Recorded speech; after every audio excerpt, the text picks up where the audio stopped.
The Mountain Bike World Cup is in full swing, and so are we here at Beyond the Line. This is what we have in store for you in the first episode. We take a look at the excitement from round 2 of the Downhill World Cup season in Bielsko, Biala, Poland. It's been all change for some of the big-name riders in the off-season.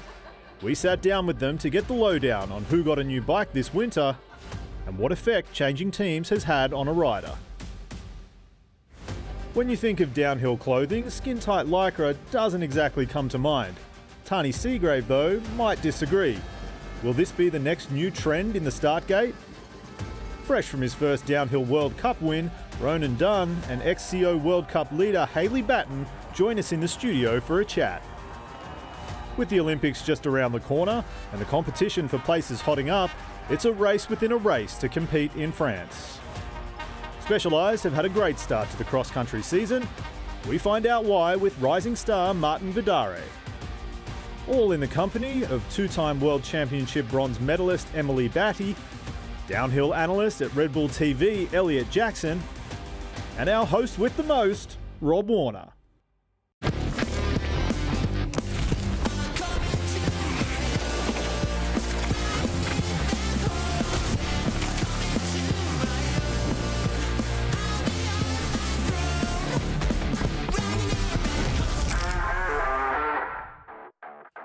Hello and welcome to Season 2 of Beyond the Line. We've got a brand new studio, but the same awesome crew is back, and they're as excited as I am to get into this 2024 UCI Mountain Bike World Cup season. We're 4 races in already, and it was the cross-country races, Emily, in South America, in Brazil, that got things underway. And I'm going to say there was more emphasis on these 2 races than perhaps ever before, right? Yeah, you're absolutely right. Two brand new tracks, but one of the most dramatic starts to a cross-country season, both men and women, that we've ever had seen and experienced. For obvious reasons, right? We have the Olympic qualifications kind of starting to wrap up. We can see who is unofficially probably going to be going for the U. Couple of Americans. Yeah, okay. Hey, they've been doing all right. You're right. So we have the Swiss men and women that have always been super competitive, as well as the French. But now the women and the men Americans, what a dominating performance from the women in general. Yeah, it was insane, and we will come back and talk a lot more about the cross-country World Cup later in the show. And Elliot, Fort William kicking things off for the World Cup riders from one of the oldest venues to a brand new one, actually, in Bielsko Biała in Poland. A new track, a spectacular track, changing conditions throughout that race. I mean, Sunday's World Cup there was brilliant, wasn't it? Start to finish. For sure. I mean, I think you highlighted it perfect because there was a lot of talk coming into the race about it, not being a difficult track. It's too bike park. It's too easy. Bike park, yeah. Yeah, but I think from this very beginning, you saw the riders walk the track. They said this is really soft. If it's dry, it's going to be really sketchy. If it gets wet, it's going to be extremely sketchy. It did both. Yeah, exactly. And I think the way that I looked at it when I analyze a race like that, you can see in the split times. So a lot of the time we'll see the beginning of a track for riders up. They can't really make up the time. But in Poland, it was changing the entire time. Somebody was up, they could make up time in the second sector. So that's kind of the mark of a really good World Cup track to me. Yeah, the way that you could fight back, and those splits were going red and green all the way down. A hard one to master, I would say. Definitely. Marine Cabarrou, though, showing us exactly that she's back to where she needs to be, back to her best. I mean, I think Marine, it's just so incredible. I think it's almost an emotional story with her because she had these incredible injuries, broken back, all of these things. And it took her 2.5 years after that broken back to come back and win in Ligier last year, to win another World Cup. Well, now, I mean, with this win, she's now tied up with Tahnée Seagrave, with Emeline Ragot, this legendary figure, and then she's only one behind Miriam Nicole. I think it was kind of this run when you see her, like you said, she's come back onto form. This steep stuff she was able to ride so nicely, just being kind of perfect on the bike. She rides with this really strong style, and it's taken her a little bit to kind of get that strength back, but the confidence back as well. Yeah. Because, we talk about, Valentina and how dynamic she is, but don't forget Cabarrou, not dynamic in that moment, but Cabarrou, she's equally as good. She was one of the first women that could really jump, I remember. So, yeah, good to see her back there. Yeah, I know. And Emily and I were talking about Vali. We saw Vali's crash, and you kind of were picking her for the win, right? Yeah, I did have Vali picked for the win, but definitely still show-stopping event. Watching her, come out of the gate, what I would have said was going to be a winning run. Yeah, we all expected like Vali to win, right? How dominant she's been. She is the woman to beat. She was going to do it, and then going down in that berm. But how quickly she got back on the bike, but then made up that much time on the second half of the track was so intriguing. That's right. I think she might have had quite a rage on. I can't imagine she was smiling and laughing on the. She'd have been furious. But prioritizing the overall, you can see that was something she wasn't going to give in on and charging for. Yeah, I mean, she is such a veteran now. She knows that it could come down to a dozen points at the end. Usually does. Yeah, that's right. So the women's were spectacular, as was the men's. Right, the men's race had everything. Oh. Well, I mean, it had Ronan Dunn winning. That is everything. That's all we need. We saw him commentating, we commentated on him in Tasmania, right? Red Bull Hardline, which was his first major win. And he took down big names there, but he didn't take down the highest echelons of the World Cup. There was a lot of is he going to be able to do it at a World Cup? Yeah. And so I think for him to come out and prove that, he really, really wanted to do that at this race, to kind of show what it meant. And he was on form, right? And it wasn't, like you said, he's had this competition. It was him doing stuff like this, but it was also riders like Loris Vergier coming back onto form. And then we also had his teammate who was, first in semifinals, but he tried to do this line that you'll see in just a second, try to come up, kind of drop down, but it was just that one piece of track that didn't quite dry out. No, and we saw that, like losing the front a little bit like Vali there, Norton. Yeah. That was down probably to it being dry and loose, as we say, then getting wet and hard packing. And then, there was definitely a sweet spot in that final, would it be fair to say? Yeah, I mean, track condition. We saw Ocean O'Callaghan kind of do that run really early on. And there was a lot of talk, is he going to get a podium? But to me, there was kind of no way, because we knew the track was going to dry out. During the junior race, the junior men and the junior women, it was pouring rain. And when the sun comes up like that, it dries it out. So who knows what could have been with his run. But I thought his run, well, you were laughing at me because I said, no one's going to beat that. It was amazing. After that win he had in snowshoe, wouldn't have been that surprising. I definitely have to give a shout out to Lockie Stevens-McNabb, though, because he is on that union team, kind of a privateer team, and he was first until the third split, which is just crazy. Well, it was a man from the Emerald Isles that came out on top. And let me promise you, there was no Irish luck involved in this man's luck win. We caught up with Ronan Dunn right after the finish. OK, well, we should now have the winner of the Poland Downhill World Cup race on the line. Here he is. Are we going to get him? Where is he? I'm holding my breath. There he is, Ronan Dunn, World Cup winner. How are you? So, yeah, pretty good, Dad. Kind of over the moon. Just trying to take it in right now. I imagine you are, mate. I mean, you came so close at the end of last year, but it hasn't taken you long to deliver that first World Cup win. It was a spectacular run. I don't know what it would have felt like on the bike. Yeah, I don't remember much, to be fair. I just seen Bernie's time at the top. I had a little look, and I was like, okay, I need to put a few horses down, and held on to her. It was good fun. Didn't hit the deck, so pretty stoked with that. Wild. Amazing. Ronan, it's your first year and Mondraker's first year being a factory team. Do you think that's going to have a lot to do with your success going forward? Being on a factory team? This is it's so insane. Like, we have a massive factory behind us, an insane bike, an insane group of engineers, mechanics, manager. It's been a whole group project, and I'm so stoked to get this team its first win, and hopefully more to come. I've loved Mondraker as a kid, and to get them here is pretty sick. So just on to the next one, really.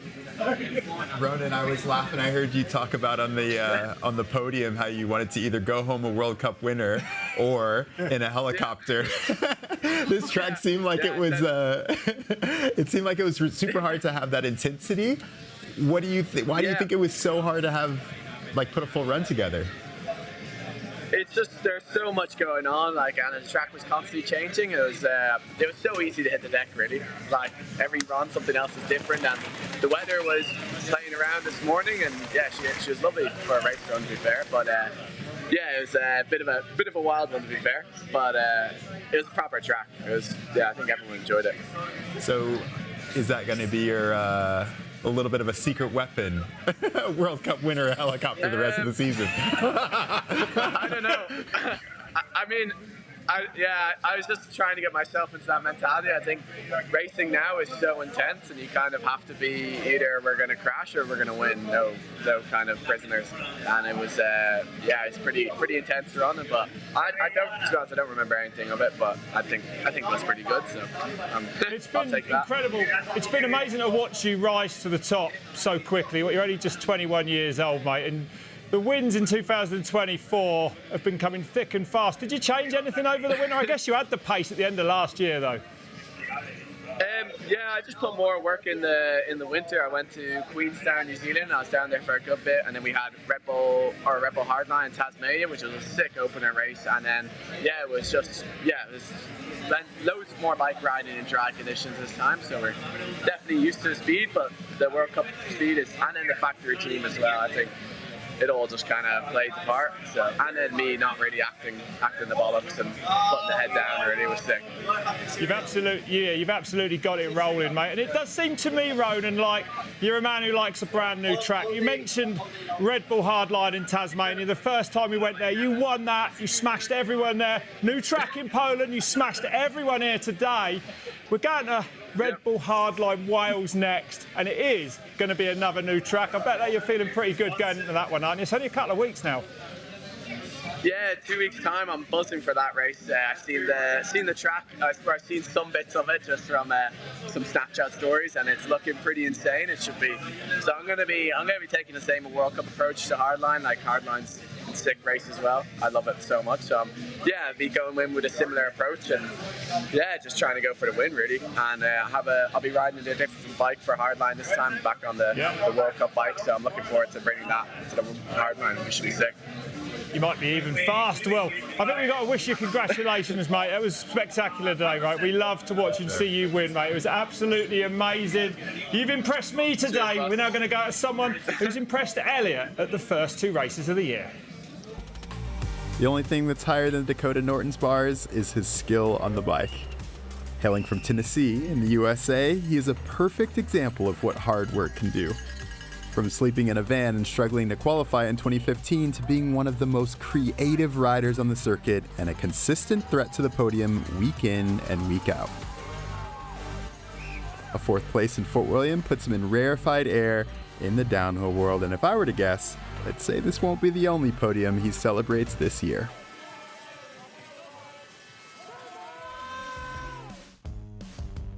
Yeah, big result in Fort William, fastest qualifier in Poland.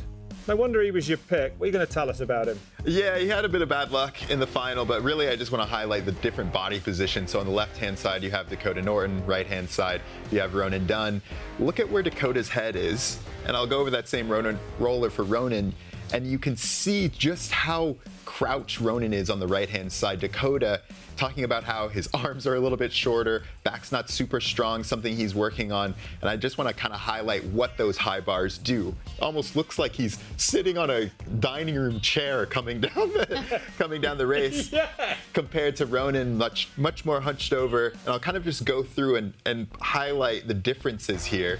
Ronan coming around that same tree, his head is so much closer to the handlebars than Dakotah's is. When you look at it like this, those higher bars completely change Dakotah's style on a bike. I mean, for sure. Look at this.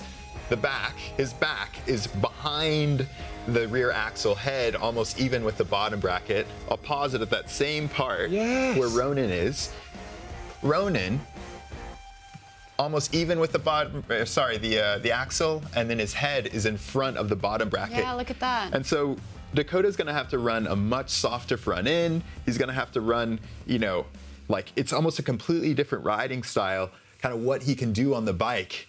And I'm down with it. I mean, whatever you need to do to well, you can't argue that it works because he did qualify fastest. He had a great result in Fort William. But my argument might be that those higher bars, losing the front like that, he hasn't got as much weight on that front wheel. Does it correlate? You you can account for it, right? He went from 35 millimeters, now his handlebars are all the way up at 80, and so you're going to be taking a ton of air out of that fork, and you're going to have to run definitely a stiffer rear end because you have so much weight on there. So, Eliot, we see this kind of a position, in Supercross and moto in general. Do you think this is going to be a trend we're going to see now in downhill? I mean, he does come from the motocross world, and it is, when you think about sitting on a motorcycle, your arms are almost straight out in front of you, and on a bike, like, they're so much lower. So it'll be something that he started something here. We're going to see 200 mil riser bars at the next race. I mean, chopper bars all the way. If someone's doing well, then that's it. The trend starts, people follow. It's amazing.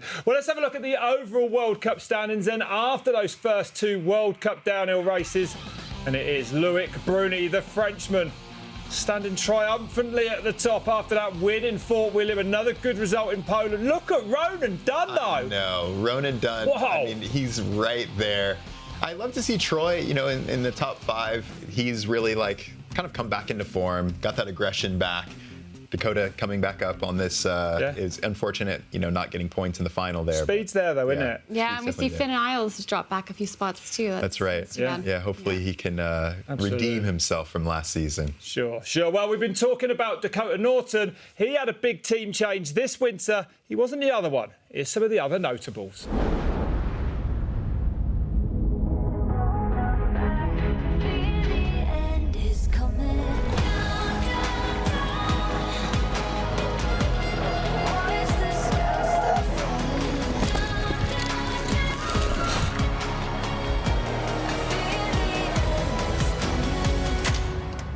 Quite an easy decision for me. Back to the roots, back to the family. I've joined the Continental GT team for this season, and the bike's good, the vibe's good. Yeah, I'm really happy with how it's going. At the end of the season when I was there, it was quite an emotional time, and I didn't expect it at all.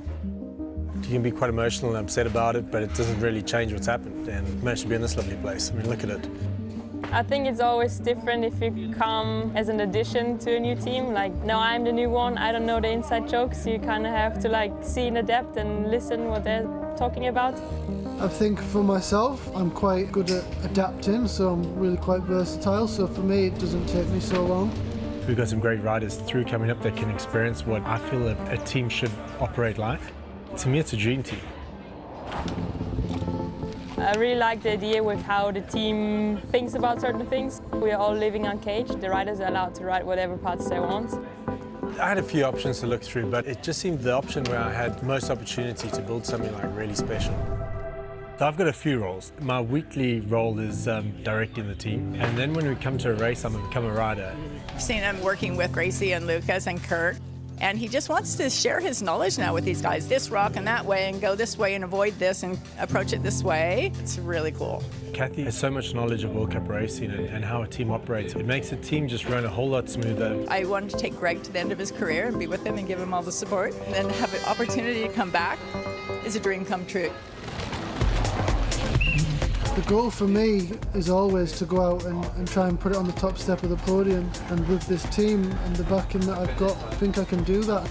I'd like to try and get some wins. I'd love to try and be on the podium. That's for me the goal. The goal as a team is to have the other riders to step on the podium or to make it into the top 5. My season will be more made if I see one of my teammates stepping up on the box rather than myself. I just want to groove in. I mean, I have a brand new bike, brand new team, so just need to groove in and find my mojo, I guess. I'm moving on, confidence fully grown, competence fit the flip any obstacle man is on. I feel it in the flesh and an optimist in the song.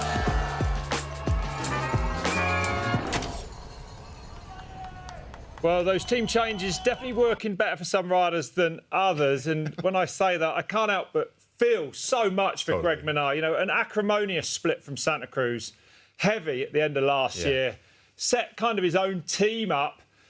It's racing, right? But Fort William, separated shoulder, struggled clearly in Poland. I mean, it's going to be really, really difficult for him, isn't it, this year? Yeah, I mean, I can relate to... I have 2 stories with changing teams, but one is relating with Greg's new situation.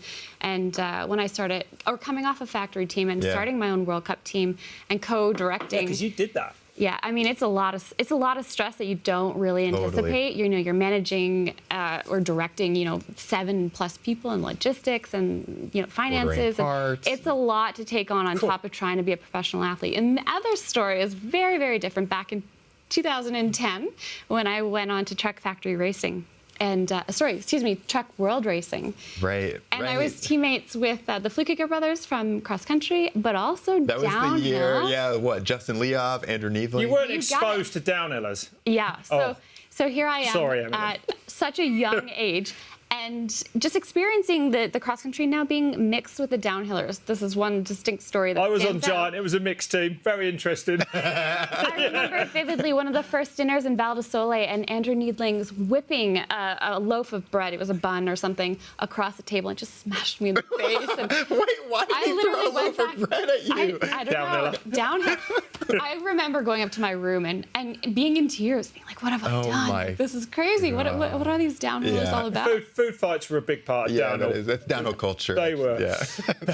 Anyway, but Valentina Höll has moved teams back to our old team, YT. She said it was like going home for her. They signed her when she was just 13 years old. I mean, to me, it's a big move because she's really been enjoying success the last few years, but this clearly working for her. Show us where she's at. Yeah, I mean, Vali, like you said, she's been on that SRAM team for so long. Yeah. And it is, I think one of the big things for her was going back to where she had teammates, right? And I wanted to kind of take a look at what the different riding styles. So I set up this side by side. On the left-hand side, we have Fort William 2022. Right-hand side was this year in 24. And I just wanted to show you kind of her progression as a rider, but also the bike. So on the right-hand side, she's just perfect, just saving energy, legs are locked. Yeah. And as we kind of go forward, again, on the right-hand side, she's got this attack position, elbows are up, absorbing everything. On the left-hand side, she's trying to kind of rest, but it's almost at the least opportune time. Yeah. Legs are locked, and so what that does, back in hits this rock and kind of gets her out of sorts. Yeah, for sure. And on your right-hand side, again, this attack position, much smoother, but even still, on the left-hand side, she's kind of back on the bike, arms are locked, and what that does, no weight on the front end, as we talked about with Dakotah, kind of sliding out, reaching for that turn. And it seemed like she was almost opposite everywhere. Right-hand side, kind of perfect body position, elbows up. And again, this left-hand side, she's head's way over the front, kind of legs are locked. And we all remember kind of what happened right after this. Again, right-hand side, elbows up, much smoother, like this perfect body position. Yeah. And then on the left, again, back of the bike, arms are extended. There's no weight on this front end at all, which leads to her sliding the front end. Bang.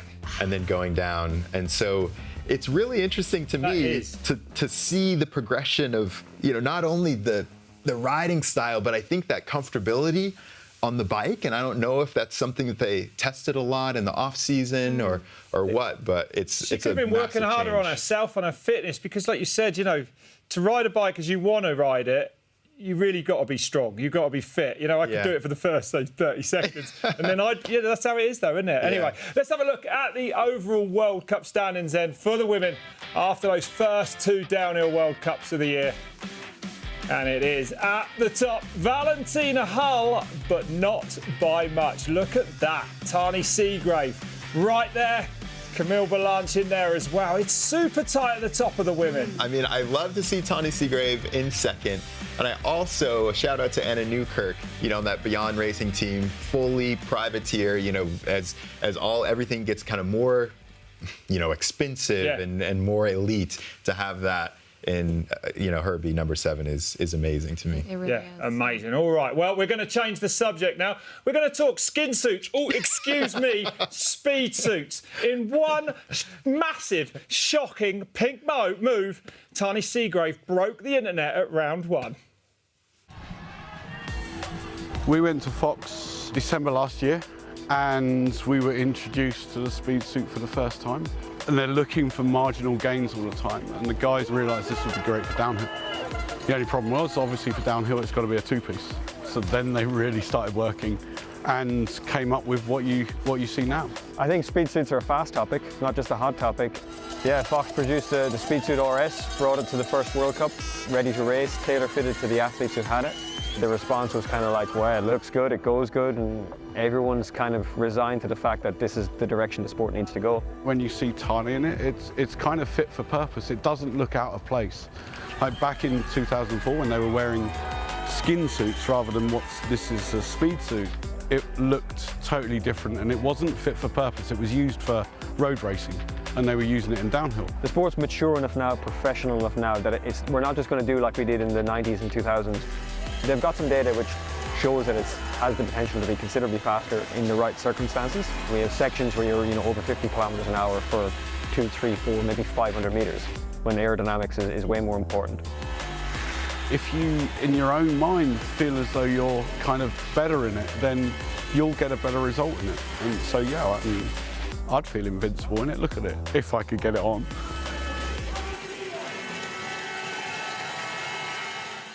And there it is, the shocking pink that broke the internet. 132,000 likes on it.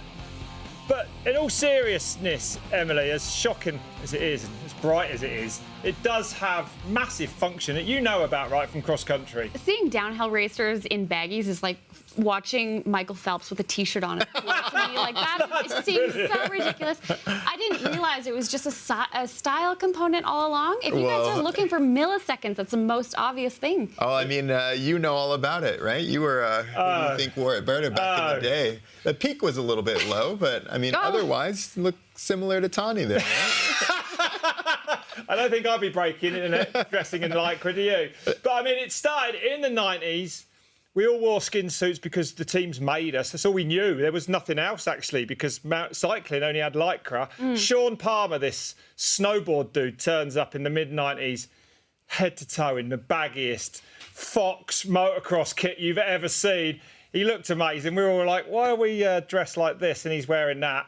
And then actually, you know, we all wore baggy kit. There was rules put in place that you weren't allowed short peaks, that skin suits had to go for the goodness of... The argument was, we want downhill to be cool. We don't want to be seen in lycra. That was the argument. So all these rules were put in place, and basically we spent 20 years coming back from them. That's why that's not called a skin suit. They're banned. It has a join in the middle. It's not a one-piece. It's a speed suit. Simple as. That's it. But, you know, look at it. And to your point, I think that there's a lot of taboo around it, right? Like the high handlebars with Dakotah, people making fun of them, and you know, like that has been one of the talks. So it does. Back in the day, I used to wear baggy gear to practice in for all the photos all week in practice, and then they would make us put lycra on for the finals, and it'd be so difficult. You'd be going so much quicker. You would actually miss turns, like you would have to brake earlier. So, I mean, you are going faster in lycra. There's no question. Of course you are. I mean, aerodynamics. You're spending millions of dollars with these engineers. Yeah, right. Yeah, that's right. Here you are throwing obvious timeout. Like, but we looked good, Emily. We looked great. I look like MC Hammer out there. I'll never understand. I'm pro Tani. Go Tani. All right, OK. So we've got a new game this year, just us here in the studio, the prediction games. Here they are up on the screen. Oh man, look at this. I feel bad for you guys that you're going to lose. That's Well, the one thing that is interesting for the people at home listening is that there's going to be a challenge in the studio here for the loser. We haven't got it yet, so go to Red Bull Bike Instagram. Tell us what you want to see us do there. If you're watching this on YouTube, leave it in the comments. But one of us is going to be in for some torture. Oh yeah, yeah. I think we know who it might be. Yeah, I'm definitely worrying about it. Get your suggestions in. OK, well, we're going to leave downhill there and now turn our attention to cross country. As we mentioned, the season got going in South America and Brazil a few weeks ago. And Emily, I'm going to say that looking at those races, it's never been more difficult for a nation, for a rider, to get on the start line at the Olympics, right? Yeah, you're absolutely right. They've made changes again, and now there's only 36 men on the start line, 36 women. What? We have 120 men in a cross-country World Cup race. It's become a very exclusive race. We only have two athletes from nations ranked 1 through 8 and one rider from nations 9 through 19. So and it was 3 previously, right? The first 2 used to be 3 athletes from men and women. So surely that means that it's almost harder to do well at a World Cup than it is to win the Olympics. Yeah, the depth isn't there. It's become a more exclusive event. And, you know, if you ask any athlete, I'm sure they're still going to say they're going to prioritize wishing they hope an Olympic medal is coming their way, opposed to the World Championships. Absolutely, but yeah, it's very exclusive going forward. Well, yeah, I don't think it matters how you look at it. It's still the race on planet Earth to win. And here's some riders telling us how they hope to get to Paris. I've dreamed of the Olympics. That's been my goal since I was a young rider. I'm one of the guys that has the chance to go to the Olympics. You know, you really want to earn that spot. I just want to go. We have some criteria, top 8 in a World Cup, and there are some qualification races, which were the World Cup races last year, World Championships last year, and the first 3 rounds of the World Cup this year.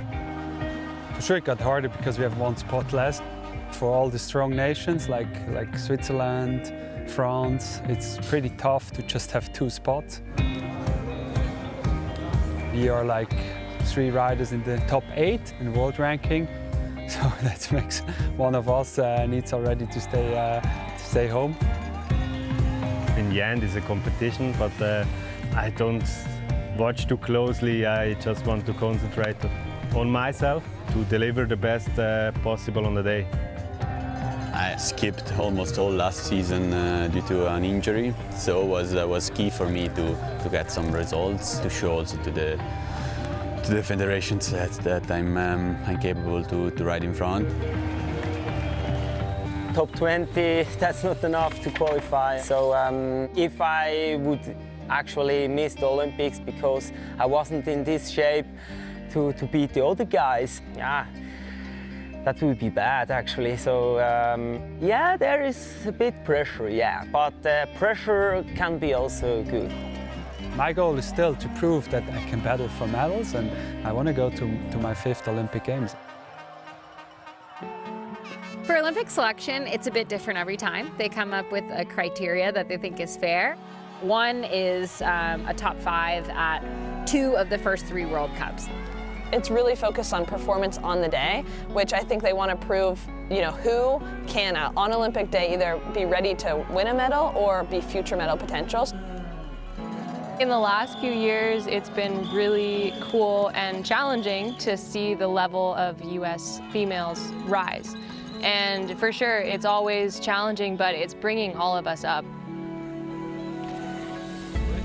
I think this is what we've always wanted. I think we've always wanted the U.S. and Team USA to be a nation just like Switzerland, just like France, where we can stand on relay podiums, we can win medals, win world championships, and be one of the best nations in the sport.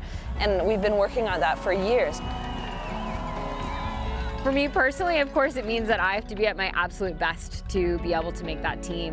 And we'll see. I think, you know, anything can happen, but I also think given how people are performing right now, Sevilla and Haley with podiums, if they perform that way and they consistently stay up there, like, they obviously deserve to go, and that'll be exciting to watch. Well, looking at that, you know, there's definitely going to be some heartbreaking decisions to come. Haley Batten, then, is she now guaranteed a spot on the start line in Paris? Has she qualified? Yes, so both men and women for the US had to get 2 top 5 results in order to make the qualification. So both Haley and Sevilla Blanc have achieved that, with Haley's third and then first, and then Sevilla's second and her 3rd place.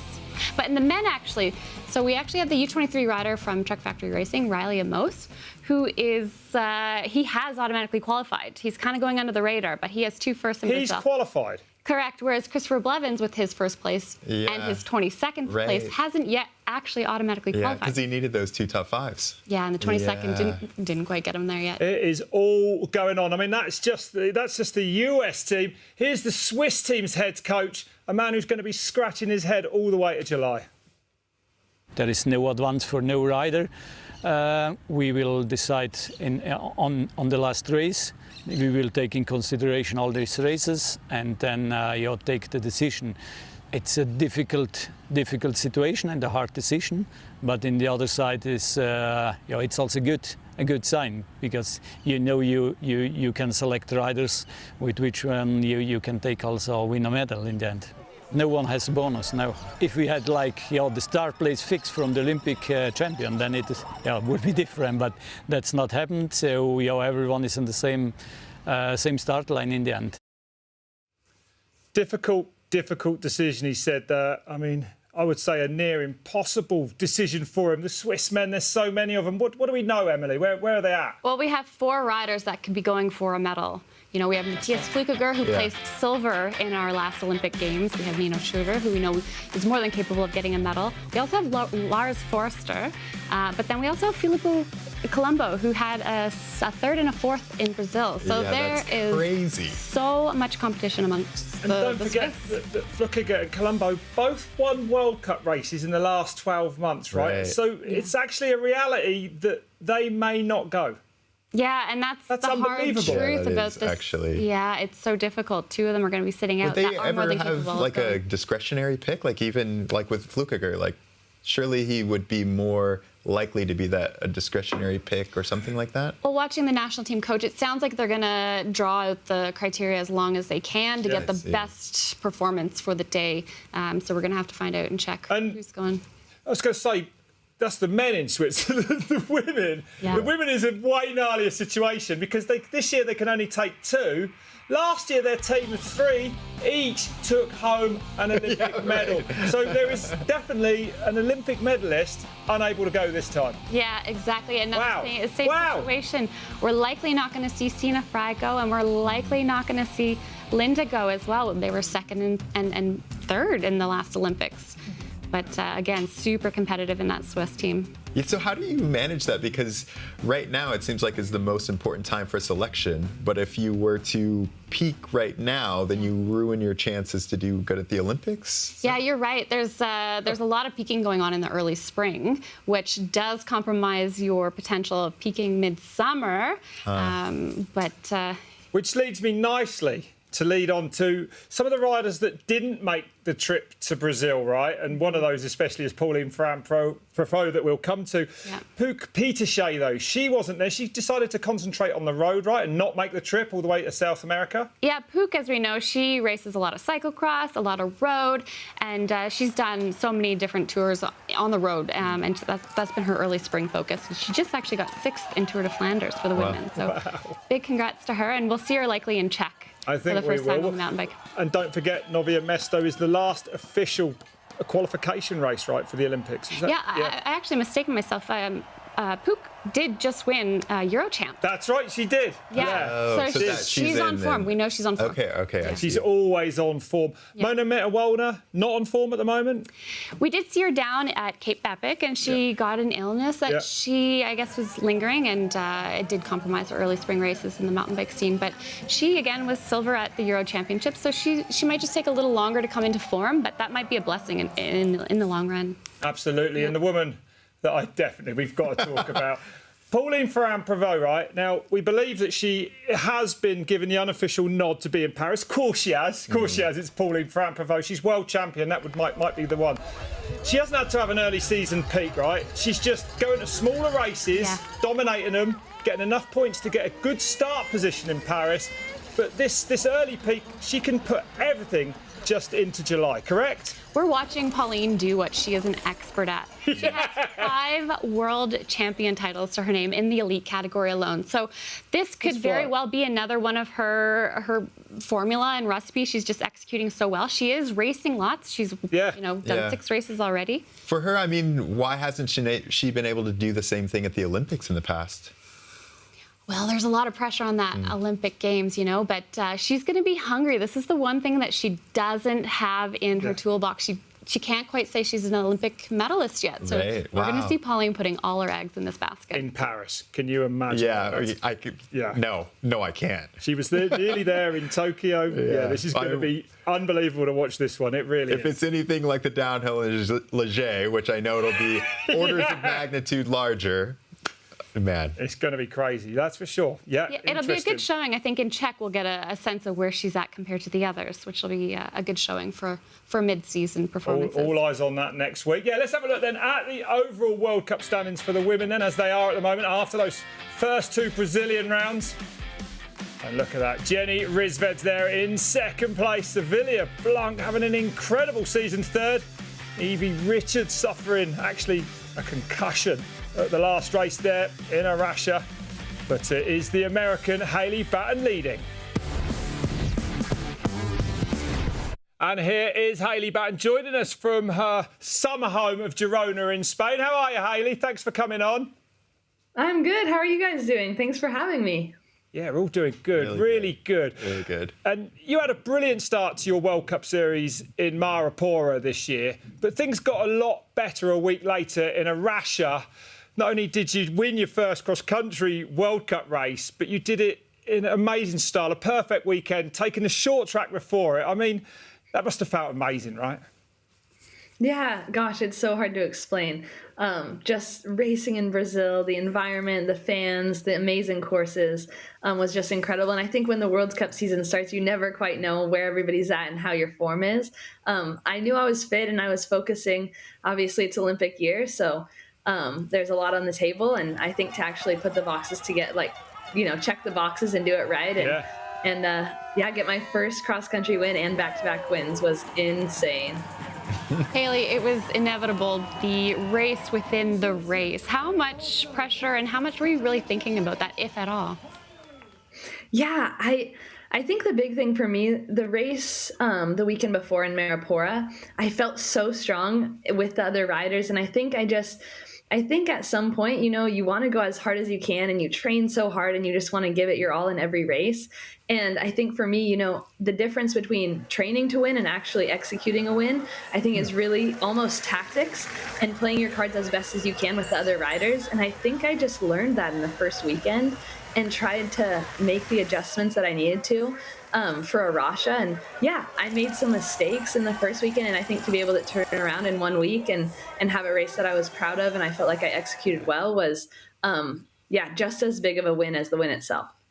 Okay, so at what point then in the race did you realize it wasn't just about the other Americans? You're competing for the win against, in my opinion, one of the hardest other riders to read.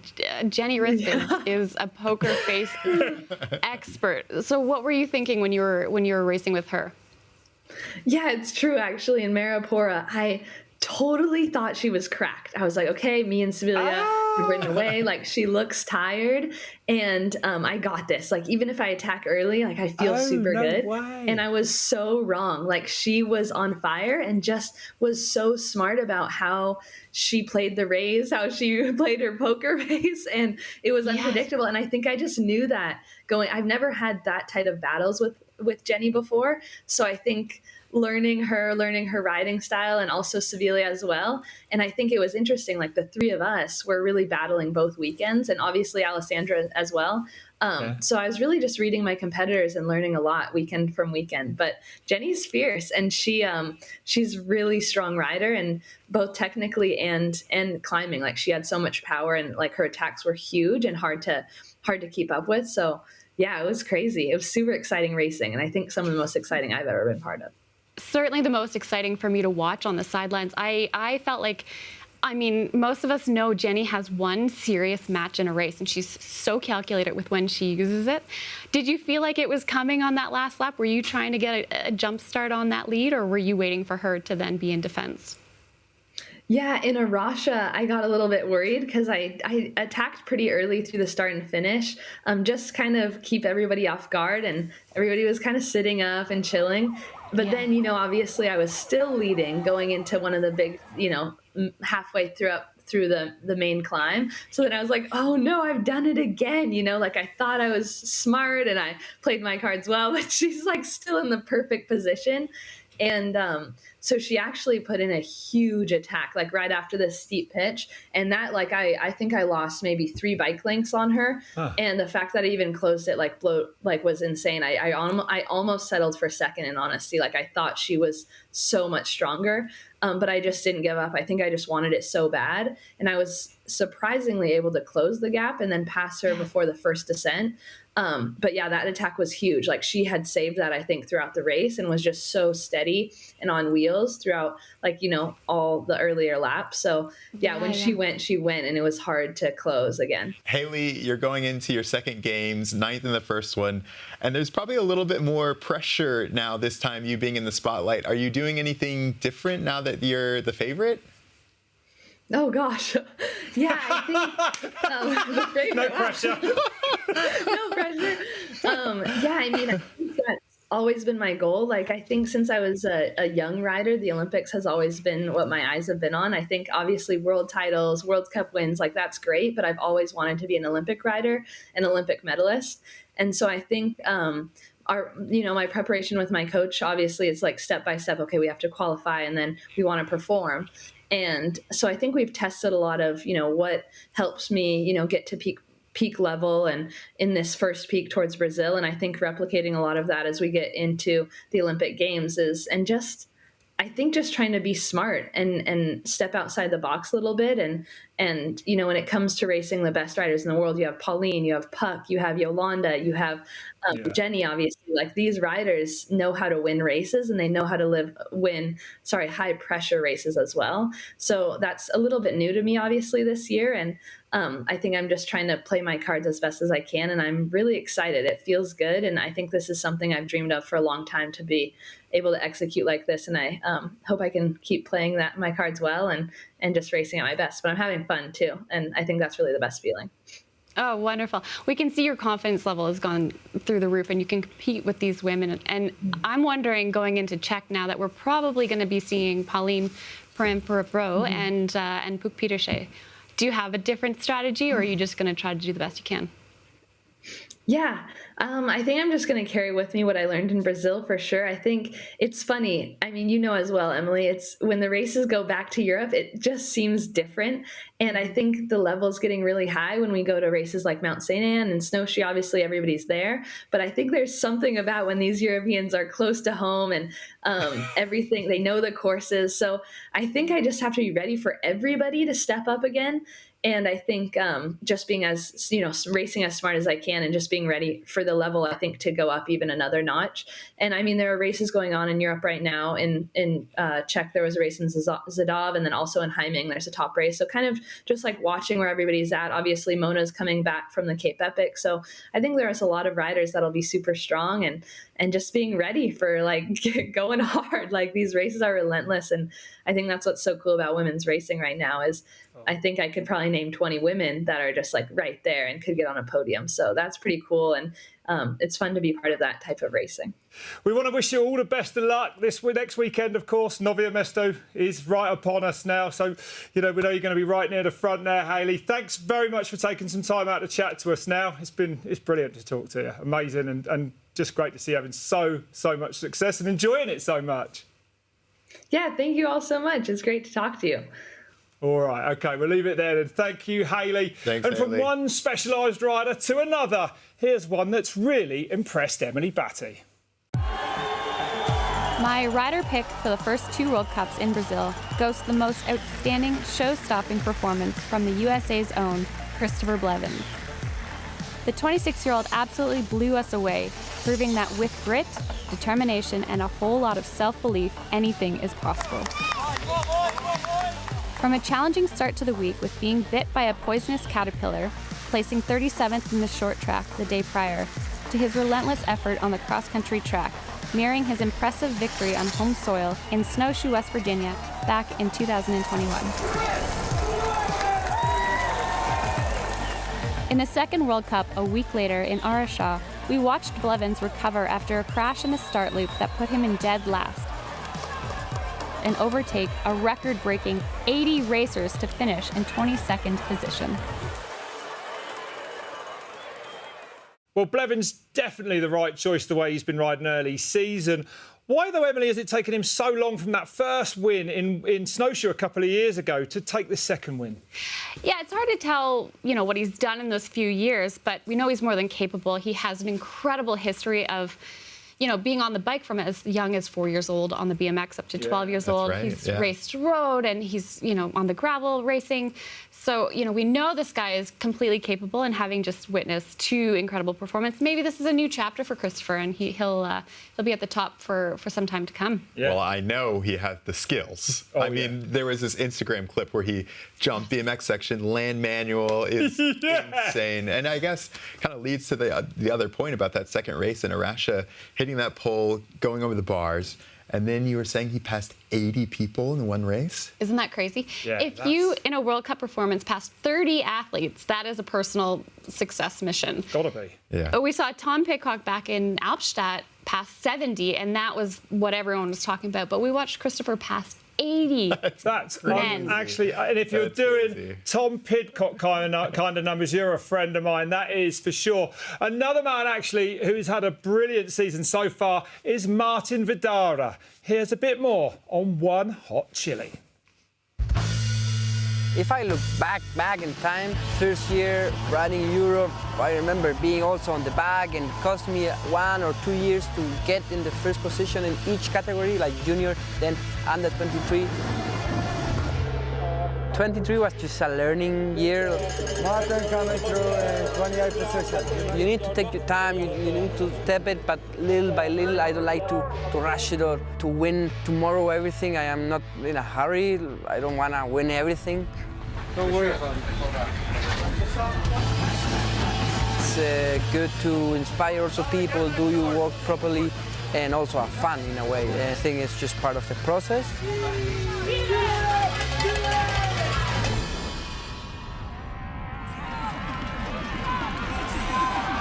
This race, Maripora, I felt like I was part of the race. At the end, if you have the legs and the shape, you really can attack and be part of the race. Like, it was a big relief to just say, okay, I can also do it, I can be on the front. It's important to be relaxed in a way. It's so nice when you have the shape and you can fight for a race. It's just, every race is different. Cross country has been always an individual sport. Now with short track, it gets a little bit more tactical in a way. So we need to try to figure out how to adapt and play the good tactics, because the races are always different.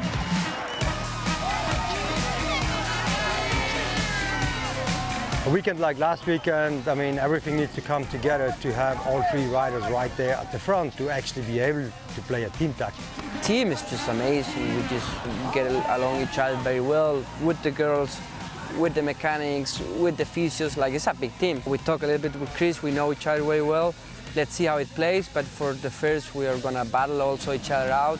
I kept passing people, and I was like, I haven't seen Martin or Victor yet. This is a good day for us. And then I got to the lead group. Martin was on the back. We had a laugh together, and then it was game on from there. Come on, Haley, hang on it, hang on it. But at the end of the day, it's up to themselves. Haley in second. They need to decide, like, we have no radios. We have no upper hand on telling them what to do when it comes to the race itself. What we can do from our side is making sure that we race for the team as individuals, but always keep in mind that if we win, the whole team is winning. If we lose, the team is losing. Obviously, I want to win, but I also need to get the experience done. I am hungry. We just want to race.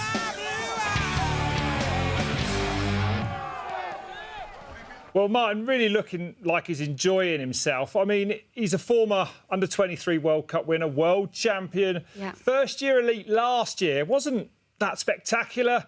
This year, though, he's kind of looking right where he needs to be. Would you agree? Yeah, last year we just saw him reach into the top 20 twice, but the team is not putting a lot of pressure on him, and he's quite open about not rushing into expectations and really just learning the curve of going from U23 into the elite categories. When I had spoke with him, he said, you know, with training they had to increase the intensity but also the volume, so that he could recover between racing short track, which would have been new back-to-back events. But we know he's more than capable once he gets comfortable. We've seen him, you know, almost lead both Brazilian World Cups for majority of the race before then he'd settled. And we know from his under-23 results just what a phenomenal talent, the potential of what he's going to do, right? Yeah, exactly. We've seen him in, you know, his last year U23 take 8 World Cup wins. Like you said, he was world champion. And the thing too is like it feels like it's a whole team, and I was like devastated for Koretsky, right? Like leading the whole race, and then Shane popping off in. The pain, huh? I don't even know, but I guess like you said, they have such a good support system there, and it seems like they understand how to get riders mentally prepared. Yeah, I mean, top down, you can see Benno, how engaged he is with the team and setting the tone. And frequency is a real thing. Energy spills over. And if it's going well, they're all going to benefit. Yeah. And it's early racing, so there wasn't a lot of internal pressure other than their own. And I know the Specialized crew are very good at helping manage that and keeping the atmosphere light, very professional, but very light and fun for the guys. I heard Benno there sort of saying, well, we don't really tell the riders what to do. Is that the truth, though? Because when you've got riders like Vidaurre and Koretsky, and you've got tracks where the pack stays together, perhaps, I mean, you could see tactics. Do we see any tactics? Do riders work together as teammates in a race? Or is it more of a road thing? Can it not really take place in mountain bike racing? Yeah, it's a great question because the speeds are higher and the fields are... There's more depth. So there is more of a crit component from the outside looking in.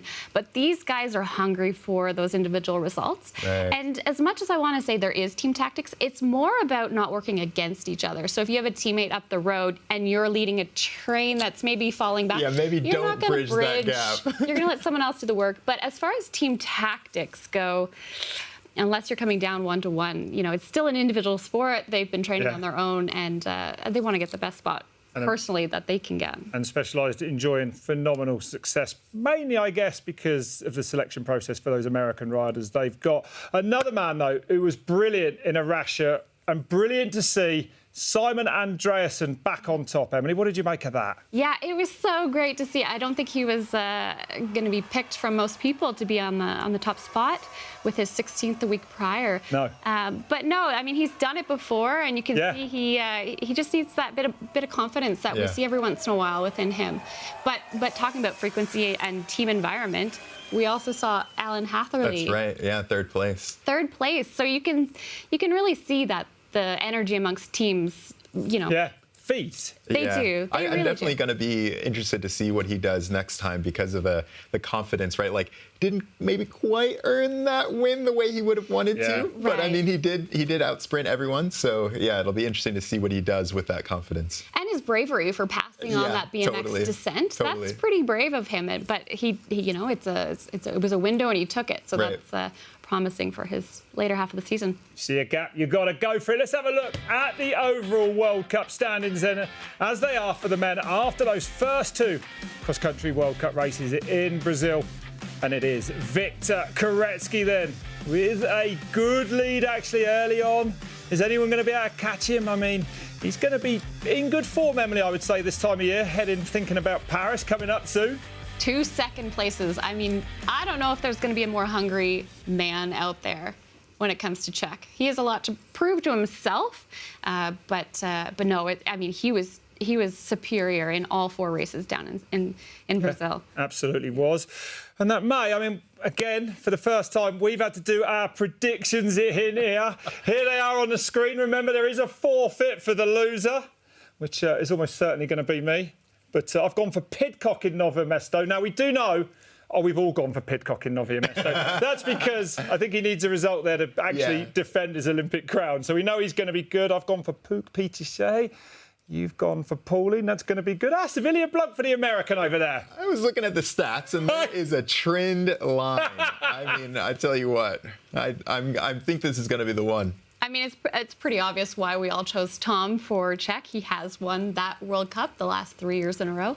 It's his first race back on the mountain bike scene. He has been training in Nice with his team. So, yeah, it'll be cool to see his form. It will, yeah. And, of course, get your suggestions in. Be nice. Be nice. Anything you think you can challenge us with in the studio here, let us have it on Red Bull Biker in the YouTube comments. Well, listen, what a brilliant way to spend an afternoon talking about all these World Cup races. Thank you. Your insight has been spectacular. It's been absolutely amazing, Elliot. What a way to kick off this World Cup season. We've really enjoyed ourselves. Yeah, I love it. I can't wait to do this again and again. That's and right. Again. Yeah. Absolutely. Well, thanks very much. Thank you for joining us at home, and we will see you next time on Beyond the Line. That was our first show of Beyond the Line this season, but there is a lot more coming up on Red Bull TV. Next weekend, we have Crankworx from Cairns, Australia, where the best mountain biking action meets a tropical paradise. On June 2nd, we have the two-wheel Super Sunday, the Red Bull Hardline, Red Bull Erzberg Rodeo. Oh my God! Oh, Robs has looped in, mate! Oh my God! Bolt, I'm in trouble! Join us for two of the most spectacular events of the year. And if that wasn't enough, it's UKK Bike Revolution from Engelberg, Switzerland, showcasing the best of Swiss mountain biking. And of course, we are back with Beyond the Line after the World Cup weekend in Val di Sole to discuss all the hot topics as the UCI Mountain Bike World Cup season continues.